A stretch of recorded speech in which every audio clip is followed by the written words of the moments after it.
So I was about to go to bed, but then I was doom scrolling on TikTok, and I came across this sad TikTok, and then I started crying. Like, not just small tears, but like fat, like thick tears that were like on my pillow. And and I thought it was just gonna be one or two, but they kept on coming because, dude, my TikTok page was like sad hopecore, and I was like, dude. But my first reaction was like, dude, like, what are you doing? Like, you're a dude. This is so cringe. Like, crying is cringe. Like, be strong. Like, how are you gonna raise a family? How are you gonna be strong, be there for the ones you love if you're just gonna cry?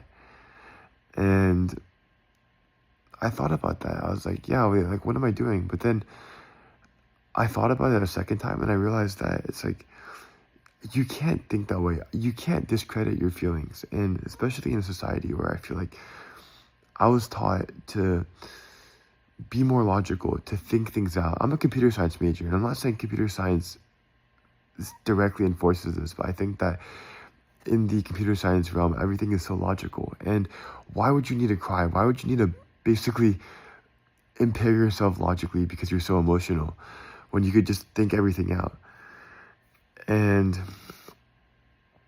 what I realized through the past year and through my experiences is by crying, by accepting the fact that everything isn't okay and that you're vulnerable, it's a sign of security and awareness of oneself that you can't replicate.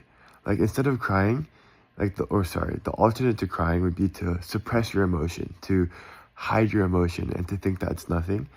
But when you do that, you're actually harming yourself because you are taking your emotions, which are powerful, which is what makes you human. You're compressing it into a ball and you're throwing it in the back corner.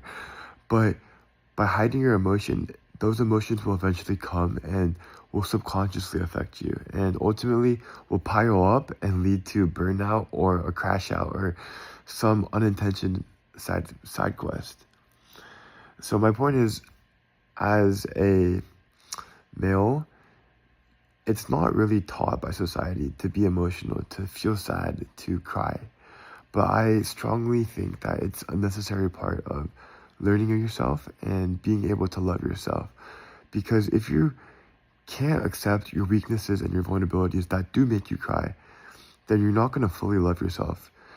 You're going to instead love the parts of yourself that you admire, your strength, your power, your whatever.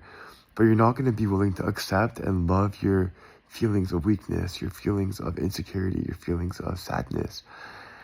And when you're not able to love yourself, how are you able to love others? And how are you able to care for others? Like, I'm 19. Like, I'm just finished my first year in college, but I really want to have a family one day, right? And when I want to have a family, like, I want to be strong. I want to be masculine. I want to be powerful for my family.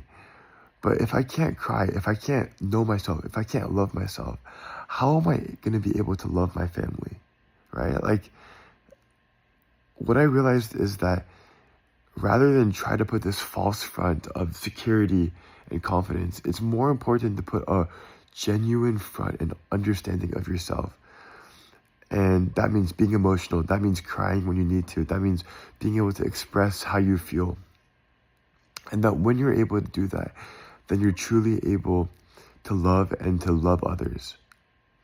So yeah, if you are a dude or anyone and you feel sad, just know that it's normal. But not only that it's normal, but it's okay and it's important to express yourself and to cry. Because if you don't, you're gonna suppress it and it's gonna harm you in the long run. Sorry, I'm really tired, by the way. But yeah, I feel compelled to make this video because growing up, I wasn't taught to cry, or I wasn't taught that it was okay to cry. I was taught that, be strong, be powerful, don't show weakness. But I think it's so important and it's so powerful to show weakness. And my younger self would be like, Connor, what are you doing? Like, why are you telling people to be weak and to do that?